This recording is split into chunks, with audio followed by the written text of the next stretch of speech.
I have a request from Mrs. Tiny, and that's get this medallion up there as planned. Oh, going to have a helper today.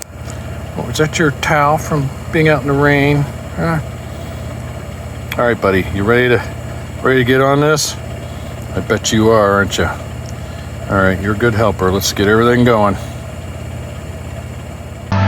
Faced with our potential mortality in our late 50s and the knowledge that life is short, we had limited good years remaining in this life journey of ours.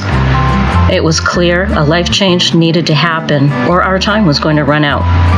We'd worked hard our entire lives, raised a blended family, and raced on the hamster wheel like pros, all with the promise of more of the same until we left this earth. We took a giant leap of faith, grabbed each other by the hand, and said goodbye to our big house and lucrative income to retire to our little cottage in the woods, a shed, really. We're turning our 336 square foot, one bedroom cottage into the tiny house of our dreams and a life worth living. I'm Christine. This is my husband, Mitch. Welcome to my tiny retirement. This is our story.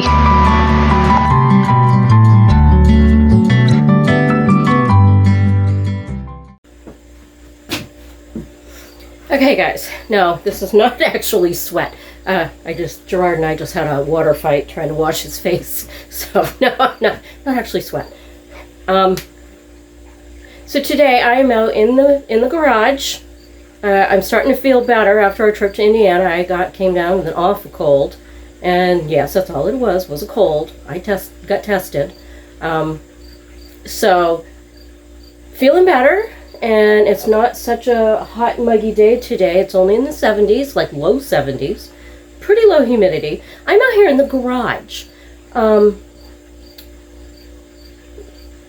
next project is going to be the garage and building our pantry. It's now August 13th? 12th? I don't know. It's mid-August. And so now it's time to get serious about building this super duper pantry. But before Mitch can build the pantry, I have a big job. I have to relocate. Let me just show you. I have to relocate stuff. Okay.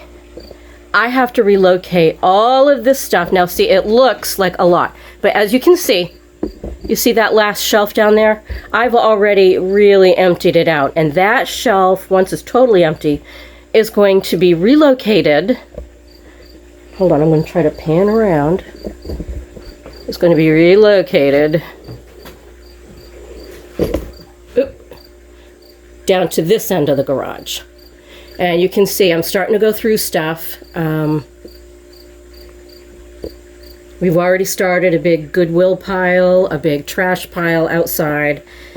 But this is where all the pantry stuff is going to go. And right there is where that next empty shelf will go.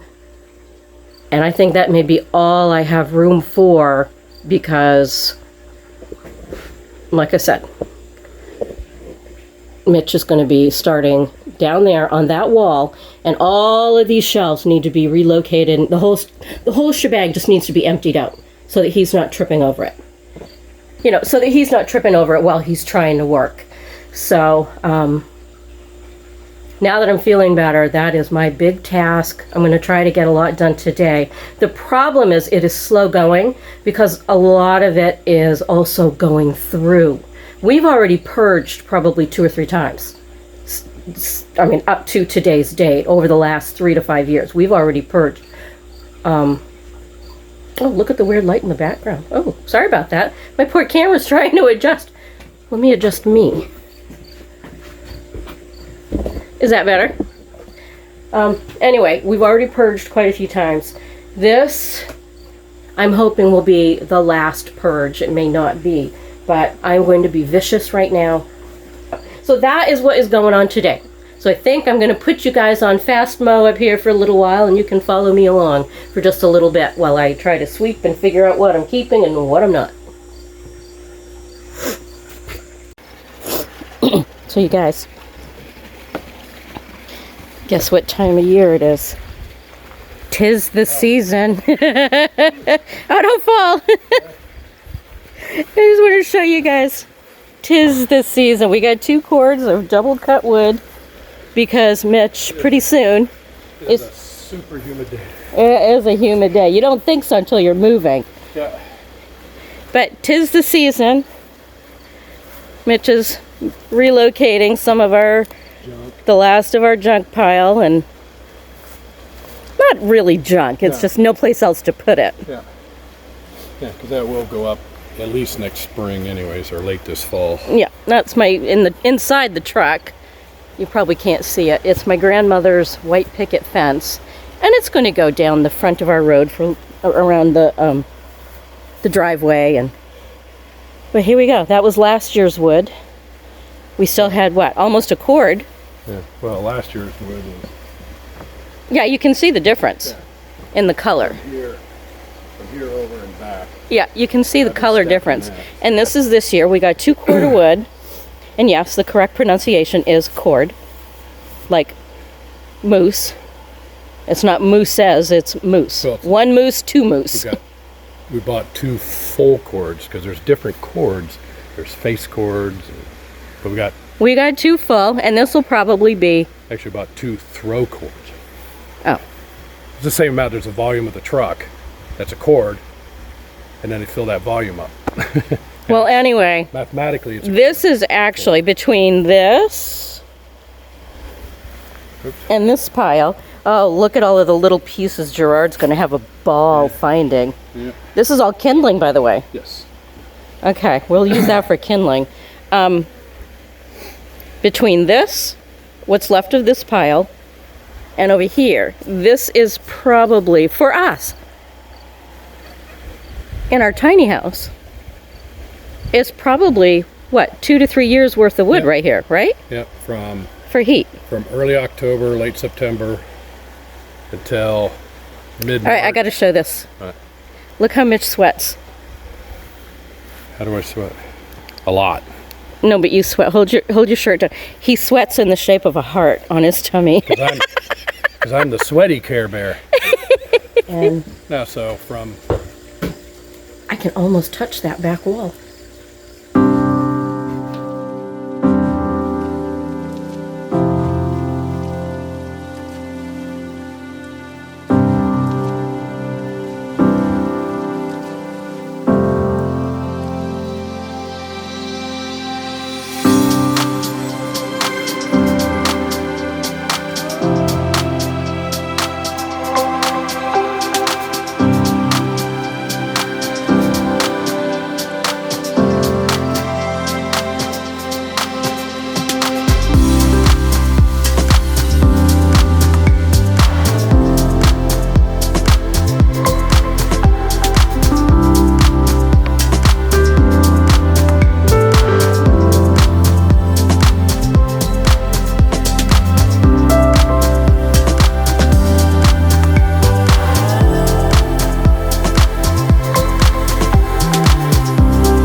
Ladies and gentlemen, while it doesn't look from this angle walking in, the freezer has remained in place. And while it doesn't look much better from this angle, let's go inside. Let me show you what actually is going on. Okay. So here we are at the doorway. You've seen before pictures. Right in front of us. Yes, I've actually gone through every single box. And as you can see, all of the shelves are gone. Ooh, focus, focus, focus. There we go. These are literally empty boxes. We don't want to get rid of them because they're good size storage, so Mitch said don't worry about them. He'll just move them. Those are paintings and mirrors and all of that, and Mitch said don't worry about that. that is one last box of like suits and children's varsity jackets, prom dress, that kind of thing. I'm not getting rid of that. I am going to have Mitch try on his suits to make sure they still fit, and then we'll get them pressed and dry cleaned and all of that business. I will ship children's prom clothes and letter jackets and all of that. I will ship all of that out. You know what I want to point out to you guys? Our youngest, Ashley, the one you met, this is my great-grandmother's chair, rocker. That woman, and before that, I have no idea. But she rocked each of her 11 children when they were infants. And my grandmother, the youngest, was born in 1919. So this rocker is easily over 100 years old and maybe even older. Okay, so this is the family pride and joy right here for me. And my daughter has a very old Victorian house in Indianapolis, and she is dying for this chair. And I told her, give me a grandchild and you can have it. All right, so let me back around here. Oh, you know what, you guys? Check my mom out. Check my mom out at 16. 16 years old. All right, so you can see I'm in the back corner. So we have the bureaus here, and Mitch said, don't worry about that. He'll just move them to the center as he needs to and just shift around. So that's good. I am basically done. And again, you see we have just these few little odds and ends that are small, and he can move those as he needs them. Oh, you guys, remember when I've talked with you guys about when we first moved here and we had a sea head? This is it. Let me show you. This was the predecessor to the system we have. Well, it works great. So let's take the little handle. Let me show you. Let's get down and dirty. Okay? Here it is. It doesn't smell at all. When you have to do your thing, you sit down. Okay? Okay, let's take a look. Okay, you go in here. All right, see? You fill this full of peat moss. All right? And you see the little paddle in there? It goes around. When you turn the handle, you do number 2 in here, and you do number 1 in here, okay? So, and it worked great. It worked great. And then as you, when it's time to, yeah, let's go a little deeper here. Let's go a little deeper. We got that. And see? There it is. And you've got your gallon, your milk jug. It's literally just a milk jug that you do number 1 in. And you can tell, there's your gauge. You can see it, okay? This little thing goes right down into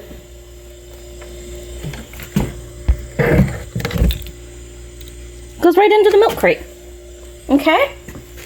So, when you've done your business, you put your cap back on, you close your lid, you put your little thing in, and then you crank it. Okay? And what this does is this is churning the peat moss, kind of like, hold on, I gotta flip you around and talk to you. Kind of like a cat when they go number 2 and they cover it. That's what happens. Easy peasy. Now, why did this not work for us after a while? Well, oops. Let me go sit. Here, I'm going to sit and talk to you guys. I'm all sweaty. I'm tired. You really need to pay attention to that gallon jug. Okay? You really need to pay attention. We had a number of spillovers where we had to get up in the night and do our thing, and of course you can't see what's going on. And then there were also a number of incidents where that little hose, the little tube, didn't quite make it inside the gallon. junk. There is a way. I discovered that if you put a light up in the gauge, you know, where you can, the level, urine level, so you can see it, you know, that little window. If you shine your light in that window and then watch the hose as it goes down in, you can see that it's going in, okay? So that was all right. But after a number of things, after a number of spillovers, it was pretty obvious, at least for us, it wasn't going to work. And that was when we just went back to the bucket system, and lo and behold. Now, I've often told Mitch that if I find myself here alone without him, I am not using the bucket system. The sea head's going back in the house because it works just fine for me. But when it was the two of us. So here we go. Now you can see there's the door we came in, and there is the shelf. We go through our little thing. We've got one little shelf here that I have yet to fill. We have, all right, this right here, in here, this is my mom's shelf. This is where I put all of the things that she wants me to cook, her side dishes, things that she likes. And down here, we're going to use this drawer. This is where I keep all of her dishes that I put her meals in. This drawer, pretty soon, is going to hold all of our paper goods, or not our paper goods, but like our tin foil and saran wrap, parchment paper, wax paper, freezer bag, you know, that kind of thing. That kind of thing, just to take room off the shelf, and there's nothing in the bottom drawer yet. All right, so here we are. Okay, you can see, here's where we just came through. There's the sea head. And you can see I have moved this over. And this right now, this whole thing that you see is our temporary pantry for right now, until Mitch gets the whole pantry done. And that is it. That is it. So let's just take a walk back around through. And here we go. Here we go. Could it get any easier? We can go this way. Or we can go this way. From where I am standing. Let me back up and put the camera right where those beams are. This whole space. Probably 14 by, I want to say 14. Looks like an even Steven square to me. It's going to be my pantry. All of those shelves.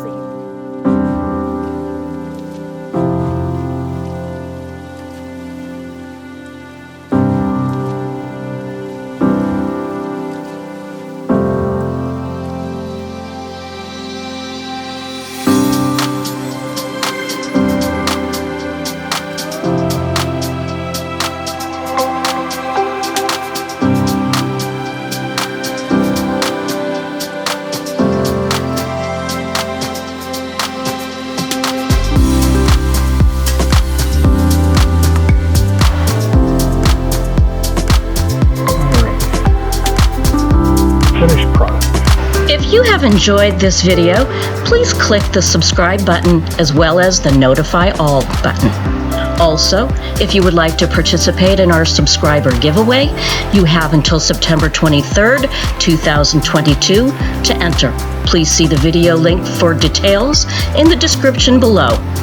Thanks for watching.